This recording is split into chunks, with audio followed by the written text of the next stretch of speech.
Naam, community ya Pi Network Afrika Mashariki. Assalamu alaikum warahmatullahi wabarakatuh. Amani ya Mwenyezi Mungu muumba mbingu na ardhi iwe pamoja nanyi. Pioneer mdogo kuliko wote Afrika Mashariki, msafiri mzirai kutoka katika viunga vya Tanga, Tanzania. Leo hii nakuja tena mbele yenu kwa ajili ya kile mlichokuwa mkikihitaji au mkikiomba kutoka kwangu, kutoka kwenye grupu hili la Pi Support Afrika Mashariki. Kile mlichoniomba ni kutokana na voice note zangu za nyuma. Katika voice note moja, wakati nikielezea dashboard ambayo ilikuwa inaelezea fast track KYC, ambapo ndani yake palitajwa watu wa Syria na nchi yao ya Syria. Nikadokeza kidogo kuhusiana na Syria, nikasema mnafahamu ni kwa nini core team wameitaja Syria?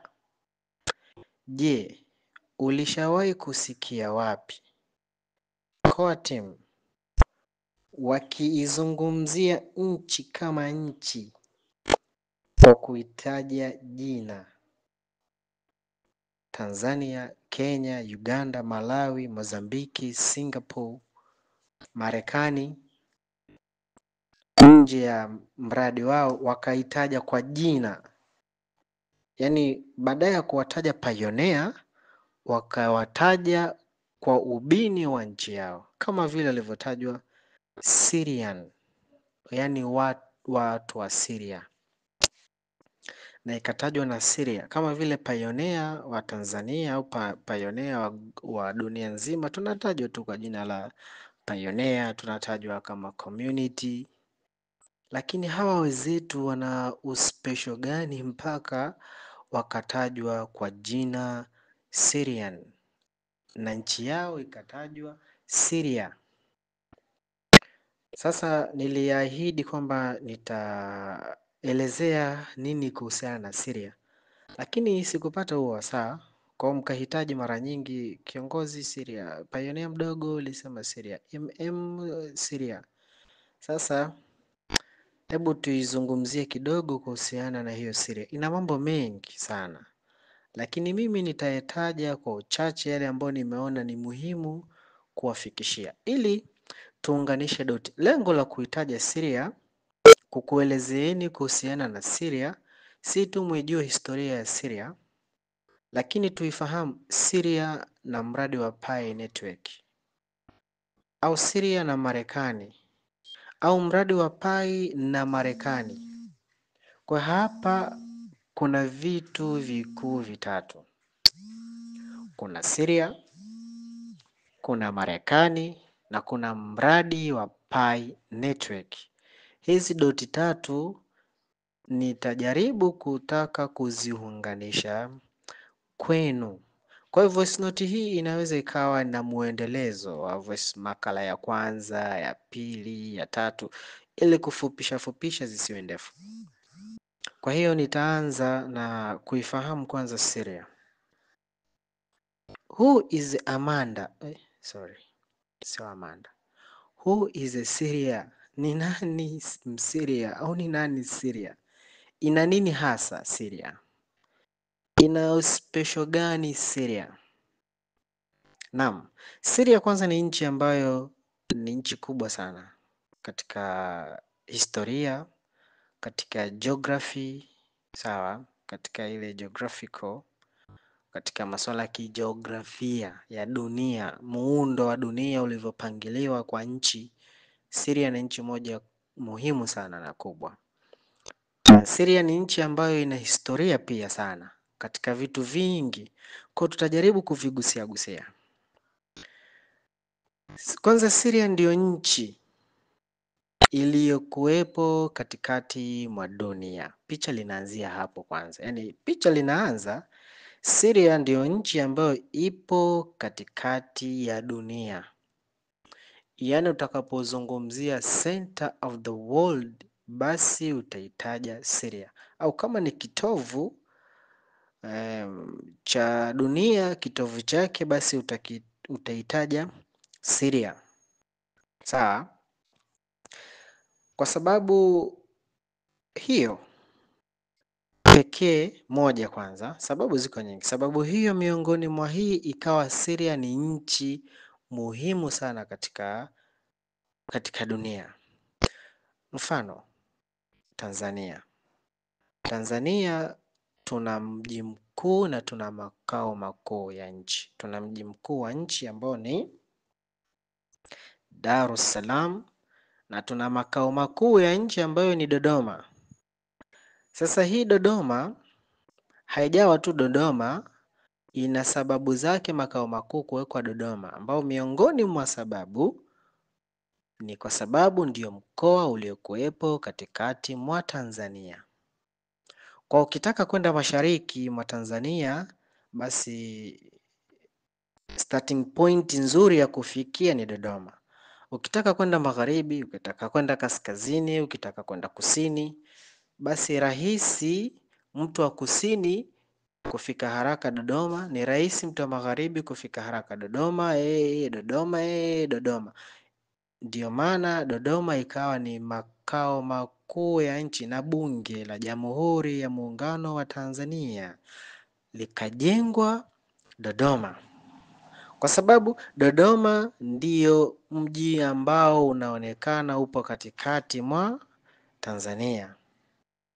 Kwa hiyo hii Syria ni kama Dodoma kwa Tanzania, ili uelewe sasa. Syria ni nchi ambayo ipo katikati mwa dunia, ambao mashariki mwa Syria imepakana na bahari ya Mediterania, ambao bahari ya Mediterania inaelekea bara la Ulaya.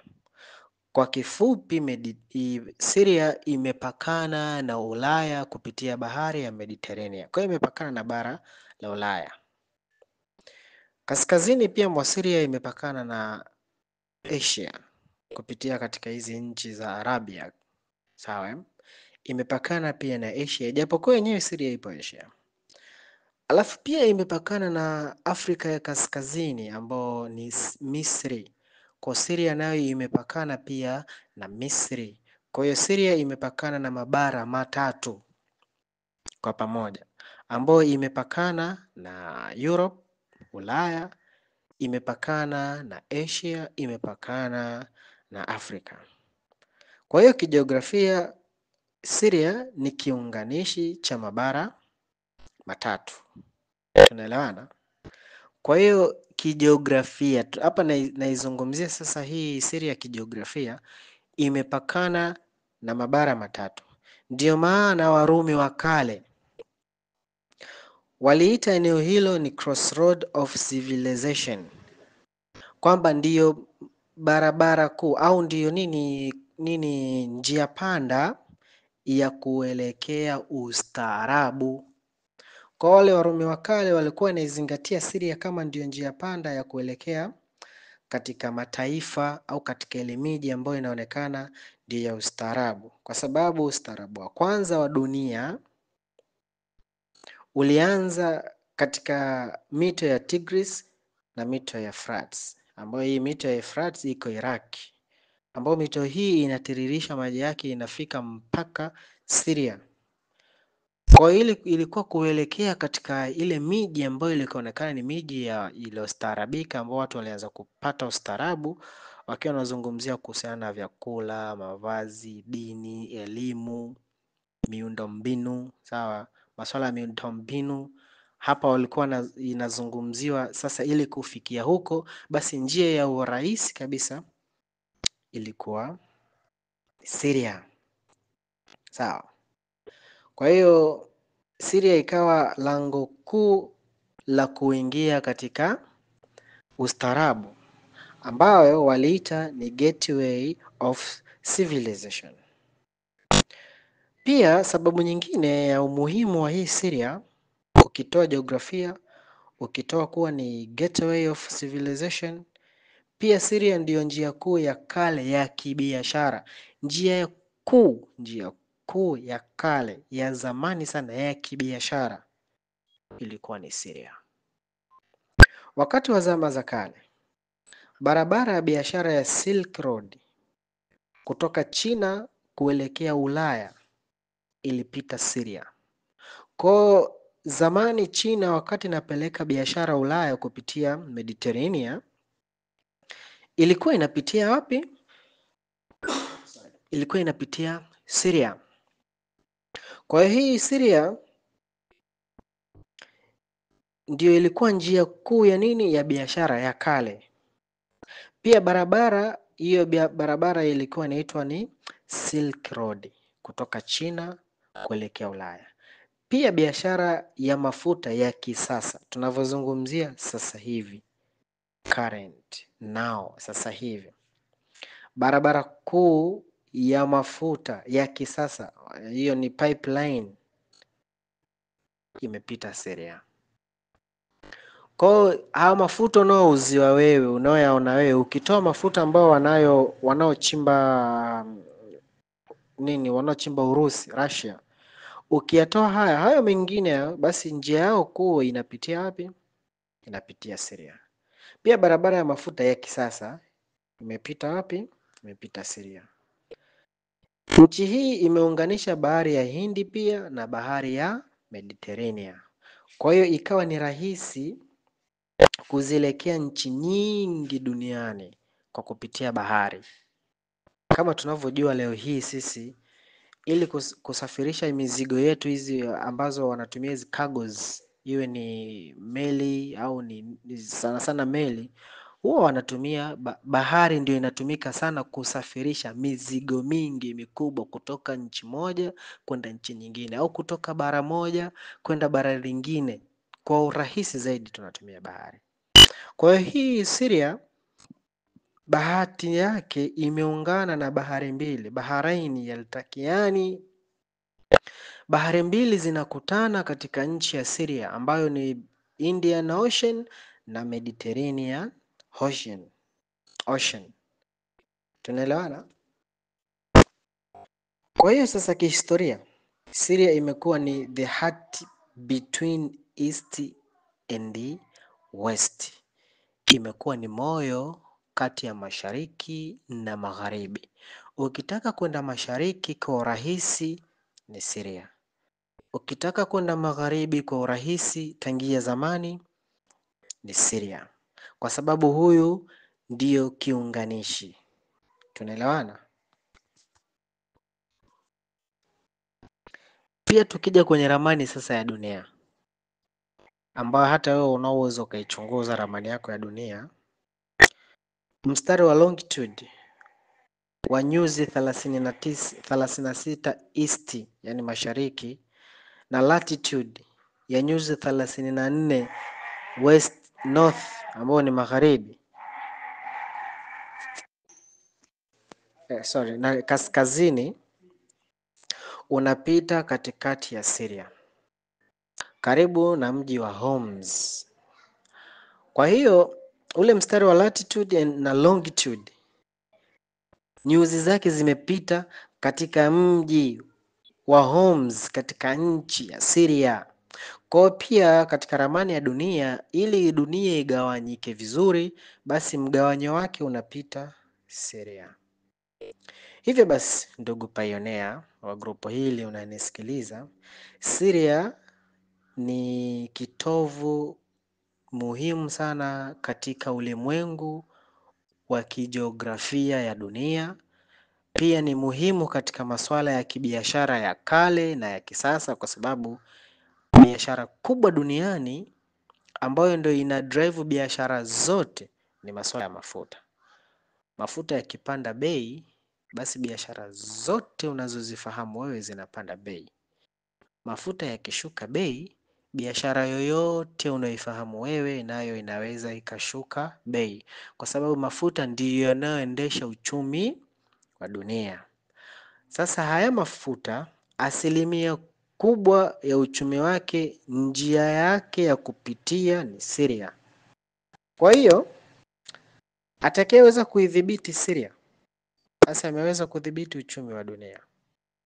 Atakayeweza kuitawala Syria, basi anaweza akawa ni sehemu ya kuitawala uchumi wa dunia, na atakayeiharibu Syria, kuna asilimia kubwa ya kuharibu uchumi wa dunia.